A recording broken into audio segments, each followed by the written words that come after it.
Bir neçə efir bundan əvvəl, ümumiyyətlə həmişə bir neçə ay irəlini, bəzən bir neçə il irəlini biz buradan söyləyirik. Taxtabaşlar əsəbləşirlər, 50 komite yazmalıydı, daha qaçıb gizləniblər dəliklərdə. Sən deyən olmur, sən sonra mən deyən olur, olsa səsləri kəsilir. Mən deyən olur, səsləri kəsilir. Niyə mən biraz öncəni görməyi bacarıram? Niyə? Siyasətdə. Bəlkə Vanqanın istedadı var məndə.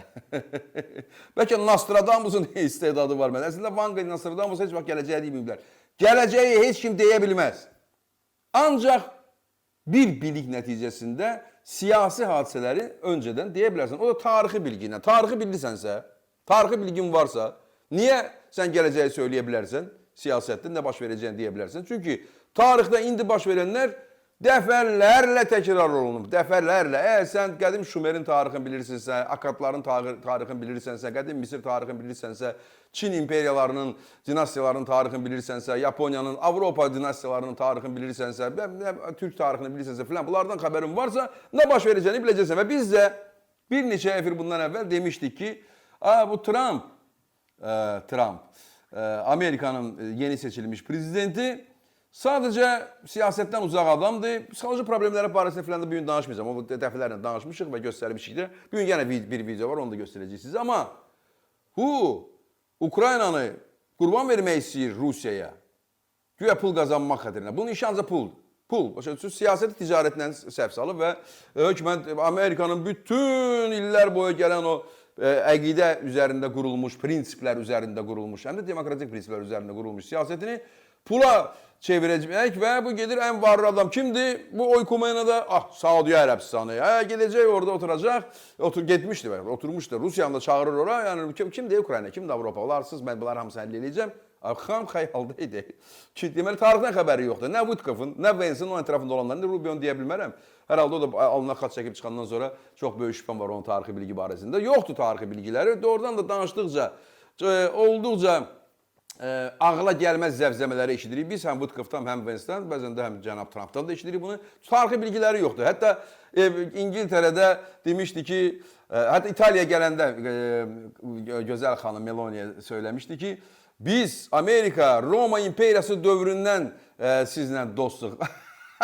Bütün İtaliya gülürdü ona ki, Roma imperiyası vaxtında Amerika vardı. Sən heç olmasa Amerikanın tarixini öyrəndə. Yaxşı, Roma imperiyasında Julius Caesar qalsın, Neron qalsın. Adı öz tarixinin cəmi 200 yaşı var da. Heç olmasa onu öyrən. Ya öyrənmirsiniz, qoy sənə böyürdən bir-ikisi desin də. Belə biabırçı məqamlar var idi və biz buradan deyildik ki, sən Türkiyəsiz Qara Dənizi, Krım məsələsini, Ukraynanı, burada Qafqazı ümumiyyətlə, elə Suriyanın özünü, Saudi Ərəbistanın öz məsələsini, sən Türkiyəsiz heç kimlə danışa bilməzsən. Gələcəksən Türkiyəyə sonunda. Elə o Putin bu dəfə də gəlməsə mütləq amma orada danışacaq. Biz həll edəcəyik burada olan hadisələrin həllini, biz həll edəcəyik burada olan hadisələrin nəticəsini. Niyə? Çox sadə. Ne üçün? Bax, Suriyada Rusiya həll etmişdi, Bəşər Əsədi qoymuşdu ora. Hər yeri bombalamışdı, İranı da almışdı qoltuğuna.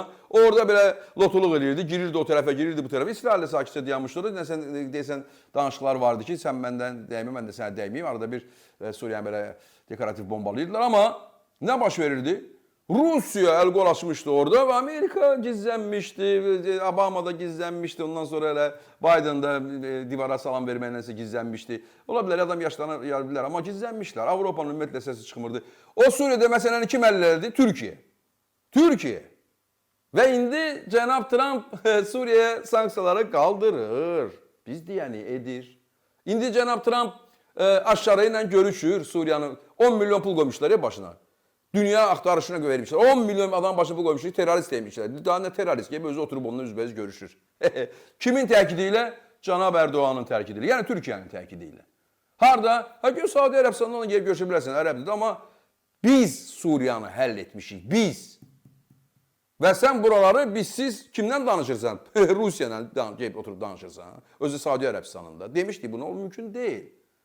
Və bu məqamda çox qəribə belə komik məsələlər çıxır ortalığa. Yaxşı, keçirik Qafqaza. Ermənistan filan qərb oradan gəldi. Ay Qafqazdan Rusiyanı biz çıxartmışıq. Hələ burada taxtabaşda oturublar. Görürsünüz İmişlidə baş verən hadisəni. Bax. O 9 may ilə əlaqəli idi. Bax, onun üçün buradan deyirdik ki, onlar buradadılar, ətrafımızdadılar, onlar məqam gözləyirlər, ifunətlilər, o alçaqlar. Hə? Ciblərinə pul basırlar, 5-10 manat maşından zaten al verirlər, gözün Sovet bayrağını asırlar orada. Sovet bayrağını asırlar. Onlar, əgər düşmən üzvlərimizə gələcəksə, Rus imperiyası bir də gələndə onların qabağına gülçə ilə çıxacaqlar.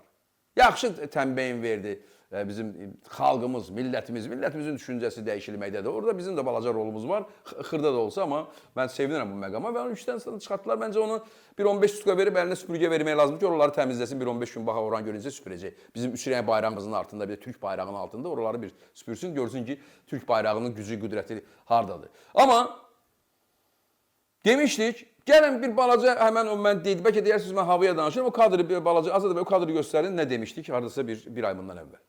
O çətirin altında Zelenski dayanacaq və Krım məsələsini də ancaq Erdoğanla siz münasibətdə müzakirə eləyə bilərsiniz. O Krım ömür boyu Türk torpağı olub.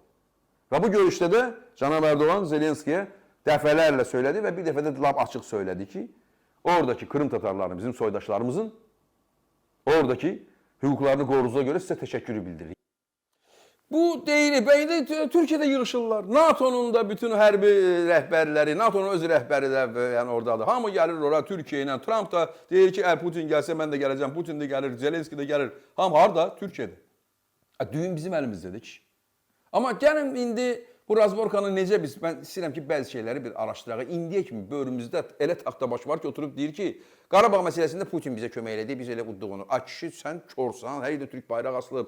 Burada hərbi paradı Erdoğan və İlham Əliyev qəbul elədilər. Şeir dedi, İran silkələndi, düzdür. Sonra Fərrux dağından Rus bayrağını necə, oradan Zelenski, İlham Əliyevə hər şey təşəkkürümü bildirirdi, həm Erdoğana təşəkkürümü bildirirdi. Çünki bilirdi ki, Qafqazdan Rusiya çəkiləndən sonra, onun orada gücü azalandan sonra Ukraynada da get-gedə zəifləyəcək. Biz də bilirdik ki, Ukraynada zəiflədikcə biz buradan əlaqəli, biz o kimyada olur, belə əlaqəli qablar olur. Bunlar əlaqəli qablardır. Rusiya qalib gələn iki post-sovet ölkəsidir, Ukrayna və Azərbaycan. Nə Fransadır, nə Amerikadır, nə Almaniya, nə Yaponiya, nə də heç kim. İki post-sovet ölkəsi, iki. Qafqazda biz, Avropada da Rusiya, Avropa ərazisində. Və burada Fərrux dağından biz onları salanda bəs kör idi, buradakı taxta başlar. Kör deyirlər, hamısı görürlər. Onlar o Rusiyanın, Rus imperiyasının taxta bitkiləridir. Hər şeyi yaxşı bilirlər. Və çətinə düşən kimi deyir ki, valla mənim işinə xəbərim yoxdur, valla nə deyim mən, elə belə mənə elə gəlir ki, Rusiya, mənə elə gəlir ki, onlar mənə elə gəlmir, onlar hər şeyi əla bilirlər. Ki, bilirlər ki, Aleksandr Nevskiyə heykəl qoymuşlar, bilirlər. Deyir orada Xocalıda. Saxırova heykəl qoymuşlar, Putin şəklindən asmışlar Qarabağda elə, böyük şəkildən asırlar Xankəndidə. Hər gün minlərlə erməni köçürdü, bilirlər hamısını.